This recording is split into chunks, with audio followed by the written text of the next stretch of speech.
Good morning. We're here at 67 Broadway in Salem, New Jersey with Gregg Perry, the lead architectural preservationist for the historic Salem City Preservation Society. Good morning, Gregg. Good morning. I just wanted to ask you a few questions about the project house here and the city. What is the beginning historical significance of Salem City? Well, it's all about history. And unfortunately, too many people over the last, 300 odd years have not taken notice to this. History matters, and if anyone is aware, anyone in historic preservation or particularly politicians countywide are not quite aware of the history pays. If they paid a mind to certain scenarios around the country, they'd understand what they could do with the history here in Salem City instead of just twiddling their thumbs annually. So it's history pays. The fabric here, and this can be noted primarily from the 1920s. It was earmarked from John D. Rockefeller came through, and he spent a considerable amount of money doing a survey of Salem City. But late in the game, it was failed by the state of New Jersey. He wanted to purchase the entire city and create a walking museum, but I think the New Jersey DOT really canned it because they felt that someone would get hurt walking on Route 45 and 49. So that was a very sad scenario, because can you imagine what would have happened here in Salem City if this was Williamsburg? So then Rockefeller went south to a barren land in southern Virginia with a few foundations and great aspirations, though. But nevertheless, Williamsburg is a great teaching tool, but it's fake colonial history like Disneyland, rather. And we could have had the real fabric right here in Salem City. It was here, particularly in the 20s, but it's in the 20s. Since the 20s, we've lost about 40% additional 18th century and probably some early 17th century timber frame dwellings here. So how sad is that? But the bottom line is history pays. And until we can get some of these individuals on board and make them understand it, it's going to be a rough road to hoe. We have people on board in our society and people in the community countywide, but we need more people. So we do need volunteers. We need ideas. We need money. So please please help us out. But yeah, so the early history. So America started in Salem City. This is one of the towns or cities, however you want to term it, that started. We don't have to talk about John Fenwick. He's overtalked. The bottom line is America. This is one of America's birthplaces here, and this is how we treat it. Standing in this house that's probably a year, maybe a year and a half from collapsing, and this is how we treat our history here. So we do have a few homes down on Market Street that were preserved in the 1970s, but nevertheless, the bug never proceeded past there, which is very unfortunate. But so continue to try and educate. This is one of my roles here is all about education, is educating the public and soldiering them forward of what is proper with historical architectural preservation. I'm a grade 2 and grade 2 star certified in England for working on, when I was there, manor houses and castles, specializing in addition to damp, all matters of damp. And so I'm going to lend that to teaching younger people here who want to learn historic preservation. We hope to teach Votech kids in Salem High School, not just dexterous skills, but some courses on architectural preservation. We want to instill pride in them, how stay in their community, help your community, be proud to walk down the street.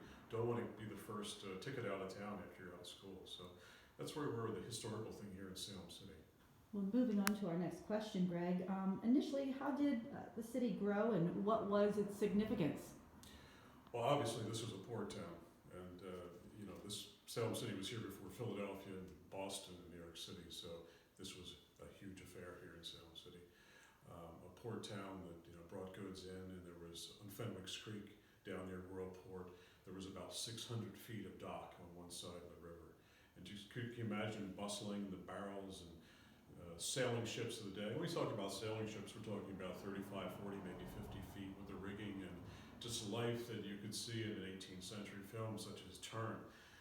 And just imagine what it was like. Now these dwellings and these wars were still here in the 1920s, but again, we've let them just falter. issue here was Salem. It was growing at quite the rapid pace, but the problem is you have Salem Creek, you have Marsh on the east. You have some boundary issues here in Salem City for growth. And almost simultaneously, maybe a few years later, Old Newcastle began to grow. And what a dichotomy to look at Old Newcastle and see Salem City today and the difference. You couldn't imagine seeing a dwelling like this sitting in Old Newcastle. So it was managed correctly, run correctly. But it's still inconceivable. I could understand if they had several houses that were literally falling apart there, but they don't. So that's a model example of how to do things right. So when the city was grown by leaps and bounds and went over its boundaries, people wanted to find a place that could grow even more. So they went to Old Newcastle and up to Philadelphia. So Philadelphia was a broad stretch with no boundaries, but the Schuylkill fed it, but it was not an obstructing type boundary. Of recent note, so these things start going downhill, and just remember that we have the essence here of slavery early on in Salem City. A lot of underground railroad tunnels and a lot of slave history here. So that was part of this. So they were smuggling slaves in and out, and we'll get a little bit into that just a bit later. But in the last probably 60, 70 years, you've run into drug issues and other social issues in town, and I think that's helped bring the degradation down. A lot of the economic space has left. It's been here, it's left, it's come back in many different shapes and forms. It was tomatoes, it was the ketchup bottles, as we all know. Anchor Hocking and the preceding company from Germany that bought Anchor Hocking, now they've been out of here about 2 to 3 years, I believe. And it looks like there's no plans. I mean, we have this albatross sitting to my left through the window, and what's it going to do? Just fall down and just be a traditional eyesore. My God, the poor Salem Oak is sitting there with this god-awful blue backdrop. I mean, wouldn't it be nice just to level that and have a green park to create a green space? Many of why people, particularly younger people, middle-aged people, are migrating back to certain areas of the country because they want green space. They want that feeling of outdoors right in their yard, right in their town, in their city, a place they can walk their dogs, lay on a Sunday afternoon. And they want bistros, they want a little bit of culture, maybe a little movie theater downstairs showing art films downtown. These are the kind of things we need to bring back to the city. And as you walk through or drive down our downtown, it's fairly decimated, but a few businesses have come in recently, but it's just not enough, and sometimes it's not the right kind of business.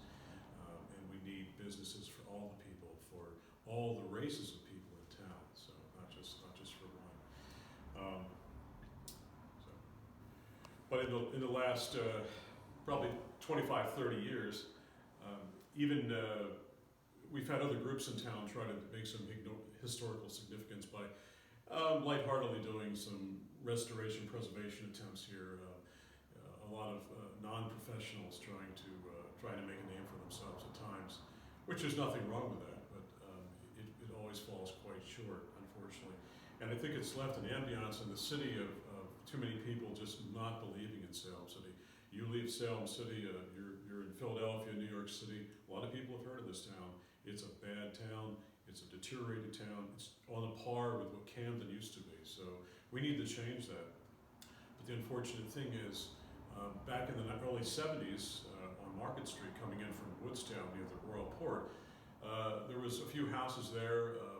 I recall coming through there in 72 with my mother, and I was in the back of the Volkswagen. And I asked my mother, what were all the bulldozers and what's wrong with these houses here? And she said, they're old houses, they're going to tear them down. She not knowing any better, but how interesting. So on one weekday, a philanthropist from Philadelphia was just running through town, and he saw the bulldozers, and he saw the windows and the doors gutted from the houses, literally days from demolition. He stopped and he waited for the mayor at the time and city council, anyone that was in charge for them to get off their normal day jobs. And he actually wrote a large check in the end, and a lot of it went to the Votech, and he helped save and refurbish because he looked through these awkward, badly veneered facades, what were on these houses from years of degradation and neglect, and he could see the 18th century fabric of those houses on Market Street. And So he stopped and he wrote a check, and I believe there was some matching funds from the state. They put in some herringbone sidewalks, they did the gas lamp thing, but unfortunately the preservation didn't continue. Those homeowners got great homes, great homes. Maybe they weren't perfect colonial homes in the restoration. Maybe the moldings weren't perfect, the doors weren't perfect from the standpoint of period perfect, or as far as the fireplace surrounds. But these are very good examples of colonial architecture restored. And those first homeowners, unfortunately, never carried on the preservation bug. Would have been nice if they did, but we don't even want to talk about now. We're here now. And now, subsequently, there's been maybe one or two, or some maybe three generations of individuals that have had those houses here on Market Street. So anyway, so it's very, just another situation that's fallen a bit short. So what brings us up to today, Mike Gorman, the president of Salem Community College, came to me back in May, knowing my history of architectural preservation, and he said, let's get together, and we had a colloquy, and we decided to take it a bit further, so we formed a group. So we have 7 in our group right now. We call ourselves Salem City Historic Preservation Society, and we have specialists in every area right now. One of our most passionate members is Jack Swain. Jack is the superintendent of Salem County Schools. Jack is a go-getter. He's helping us get machinery and tools volunteered, and he's going to be the orchestrator of the VOTEC, the trades, when we bring the young people into the house here to redo the electrical and the plumbing and plastering and other woodwork, which they'll all be supervised, but Jack's going to be instrumental in this. A couple weeks ago, we tore down a 2.5-story barn in the back of the property, and Jack and I did that. So we are moving forward here. We're looking for a kind of a grand kickoff of somewhat on March 20th here in this room in 67 Broadway, and we'll have a few people here, and the mayor will be here. And got to mention the mayor, Honorable Mayor Charles Washington has been a great help. He's been pushing for this. We presented the idea to him, about 10 months ago, and he's really ran with it. So we get as much help as the city can give us, because the city is a little bit strapped for cash too. But everyone's working together, and we're pushing forward. And I think with this project house, probably we could have this turned around in 10 months if everything would go well. And I think we'd like to use this house as our headquarters. We could do training symposiums, seminars, colloquies here, training young people, old retired people how to make windows, doors, just basically historical day classes in general, the local history and architectural history and things like that. And we're trying to find a place in town for an African American museum to highlight the beginning of Salem also from that side of the coin. And we may be able to put one room here, maybe a whole floor here, or we may end up putting it in a different house. So right now we're working on 67 and 75 Broadway here in Salem. And I think the overall plan is, once the next house is done, we like to sell it to someone who is a little bit historically inclined and plans to sign a contract to stay here within 10 years, never subdivide it, and never be a card-carrying HUD member. And as you know, and I'm sure you're well aware, that's been the real downfall with ratables in the last 20-25 years here in the city. Our HUD housing members, Section 8 landlords, slumlords, scumlords, and they have destroyed the tax ratable of our city, plus they do all the other things that HUD housing brings.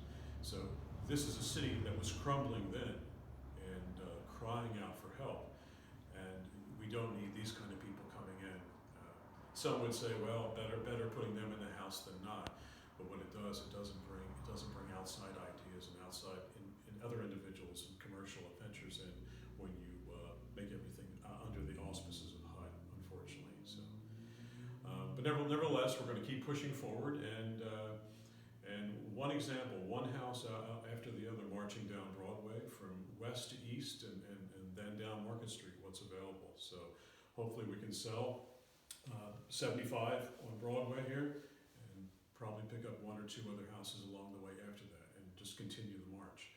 And if anybody realizes these types of historic preservation, which I've been following for 20 years, have occurred through the Midwest. I've been a part of this some 11 restorations through the Midwest, totally turned cities around. And a lot of this is based on historic preservation, in addition to it's basing it on bringing an artist-type community, an artist to come in to live in Salem, not just to have their studios, but to live, maybe have the studio downstairs, live upstairs, or maybe have an art center like the J.C. Penney building or another building, and have these artists and help them get established here. And this is what's going to bring outside tourism, cultural, historic, and cultural tourism to Salem County, and that's what we need. So Greg, why should people care what happens to Salem City? Well, again, they don't have to care, but if they're interested in their children, grandchildren, great-grandchildren to understand the origin of their culture and their country here, then they should care. Other cities have not often embraced history. You look at Philadelphia. Philadelphia is just atrocious. I mean, how many historic structures in Philadelphia, which are owned by the city or owned by the state, are just rotting? The First Bank of Philadelphia, the Stock Exchange, these places are just rotting. They're just literally crumbling. And I mean, we do have some good venues, the Liberty Bell, Independence Hall, but the key here is to be able to convey history, not just isolate this thing, this dwelling, this object somewhere. You need to convey, you need to tell that story. Like the Revolutionary History Museum in the city. But I think maybe we needed something more like a colonial history museum, not a revolutionary history museum. Or that could be added to it. That would be a lot of added flavor. But here in Salem City, again, everything began right here in the 17th century. And how good is that? But let's face it, today, not everybody cares about history. Just like when I'm doing conservation and restoration on high-end furniture and clocks, and my clientele is in their 70s, so that tells you that the younger people in their 40s and 50s, 30s, they have no, just by and large, I have very few clients of that age, so they don't have a semblance of history, or they don't care about it. But we will not give up. We'll continue to try and educate, particularly the younger people, the people in elementary school and high school. I believe here they used to have actual courses or programs talking about Salem City or Salem County history. I mean, it's not just Salem City. This is part of the county, and I don't think they offer those courses anymore in the local school system. And we really need to bring them back. So I think it's important if you look at the cultural basis of societies over the last 2,000 years, if you don't know where you came from, you have a very shaky path into the future. But go to Europe, and Europe is just, they revere their history. Every little thing, every brick on the sidewalk, everything. Not everywhere, but in general, it's black and white. It's night and day. It's hot and cold, and that's the main reason. And we need to know where we came from. So, I just must add. I mean, you go out into the countryside here around, through Alloway and all around, you see these wonderful brick pattern homes and again, cultural tourism. So we need to create a reason that's part of the economic cycle, the economic driver that we need is to bring people in to want to see our city. And people stay away from our city. They're afraid to come there. They hear about drugs and guns and dilapidated houses, and it gets very confusing for them if they don't totally understand that. But yet they know this once was a historic area. So, but we're not going to give up. Greg, can you explain to us how you specifically chose 67 Broadway for your flagship project?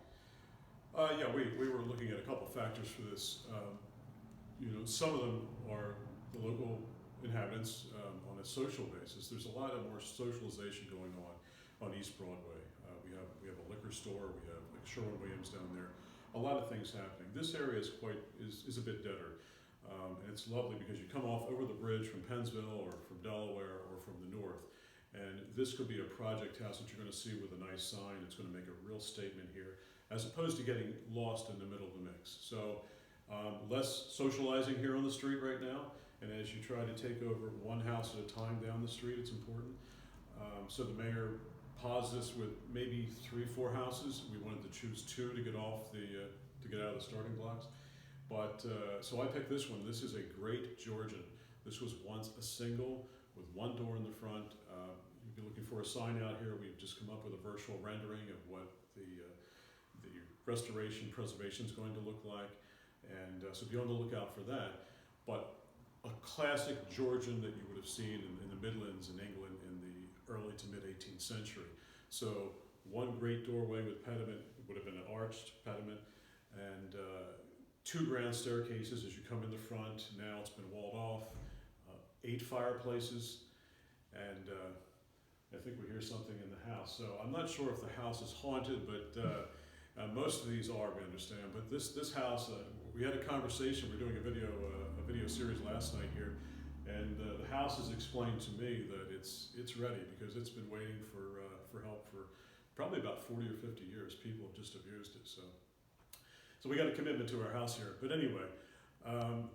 That's it, classic Georgian style. So for our preservation headquarters, the Society's headquarters, it makes the utmost of a statement. Classic high-style Georgian architecture, large windows, brick.